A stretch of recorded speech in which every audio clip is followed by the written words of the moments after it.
Hi, I'm Tim. Welcome to our channel, and thanks for logging on. Today we are discussing a most unconventional Speedmaster.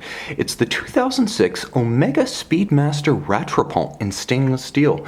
You can see and you can purchase this split-second automatic coaxial chronometer Speedmaster on our website. Subscribe to our YouTube channel if you enjoy these videos, and please click on the card in the upper right-hand corner of the screen at any time during this video to see our full sales listing for this watch, with additional accessories included in the sale, high-resolution images for your desktop, and naturally complete pricing details for this Speedmaster Rattrapante. The watch on my wrist debuted in 2006, and if you've ever wanted a Speedmaster but you balk at the fact that many of them seem clones of each other and everyone's got one, this is the Speedmaster for you. Strikingly different in every respect, from the composition of the dial to the colors used to the underlying mechanism. This is one for the individualist who respects a grand model name and a great brand such as Omega. Now, you get the quality. On the outside of the case, every single millimeter, every square millimeter of its 44.25 millimeter diameter is richly finished in stainless steel, a combination of satin and polish. The 44.25 measurement doesn't include the crown, the Rattrapante trigger, or the chronograph pushers, but it does wear slightly more compact than that measurement would suggest. On my 16 centimeter circumference wrist, I'm having no trouble accommodating the watch, and part of the reason for that is that it does feature a reasonable span of 50 millimeters lug to lug, although if you include the solid end links, and let's refocus and get a little bit closer. If you include the solid end links of the bracelet, it does swell to a more robust 55 millimeters, but you'll note that, again, my wrist, 16 centimeters in circumference, is accommodating it without flare or overlap. It doesn't seem to stick out beyond the edge of my wrist, and I believe down to 15 centimeters in circumference, you're going to wear this one with style and physical security. Now, it is a thick watch, although perhaps not as thick as it appears, 15.5 millimeters. The main challenge to wearing this with a tighter cuff is going to be the outcropping of the cantilevered tachymeter bezel, but you should have no trouble with jacket cuffs. The timepiece is hefty on the wrist. It's all steel, and in a modern sense, this is the feel of Omega post-2000.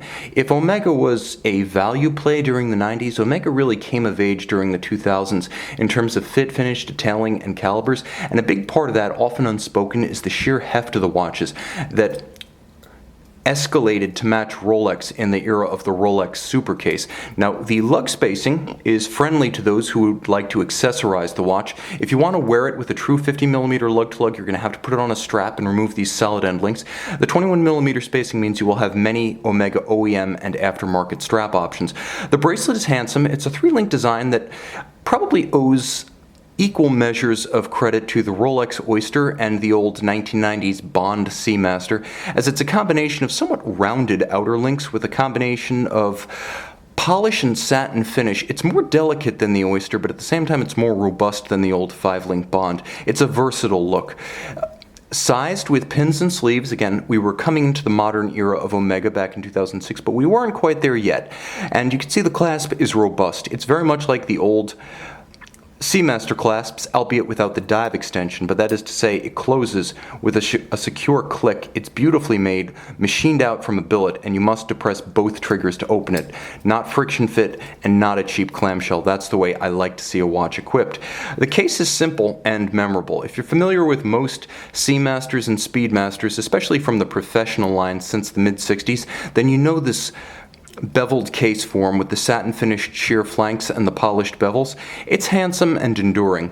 You can also see the Rattrapante trigger as well as the chronograph pushers. Now, the Rattrapante lets you time 2 concurrent events, so you can keep getting these splits between, for instance, 2 cars around a track. What's the difference? Well, car 1 crosses the finish line. You note the difference when car 2 crosses the finish line, and that's the difference between them over 1 lap. That's what the split-second functionality allows you to do. Now, you press the trigger again to realign the seconds hands, and you can use it as a conventional chronograph. Starting, stopping, resetting, it just gives you a little bit more capability, and the Rattrapante system is a wonderful party favor when you just want some wrist fireworks for your friends who may not be into watches. This watch will make a believer of them. The dial is handsome, and although you miss it at first glance, it is a double scale. You have a non-anodized actual etched and lacquered tachymeter scale, so distinct from the Moonwatch with its anodized black aluminum insert. This one is etched right into the bezel itself. The tachymeter for gauging the speed of an object over a fixed distance. And then you could see there is, and I'm going to try to make it a little bit lighter with a greater aperture, there is a pulsation scale in subtle red on the dial itself. Now the pulsation scale allows you to measure the pulses of a patient or any subject that might be under observation. You use the pulsation scale in conjunction with the chronograph to gauge the beats per minute of a subject in a fraction of the time. And you can see this one's actually graded out to 30 pulsations. So what you do is you start the chronograph at 0.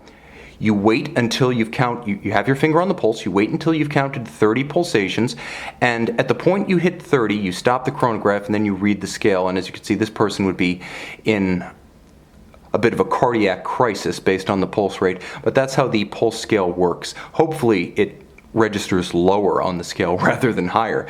What I can also say about the dial, aside from the pulsation scale, is that it features an immense amount of upscale appliques and differential finish.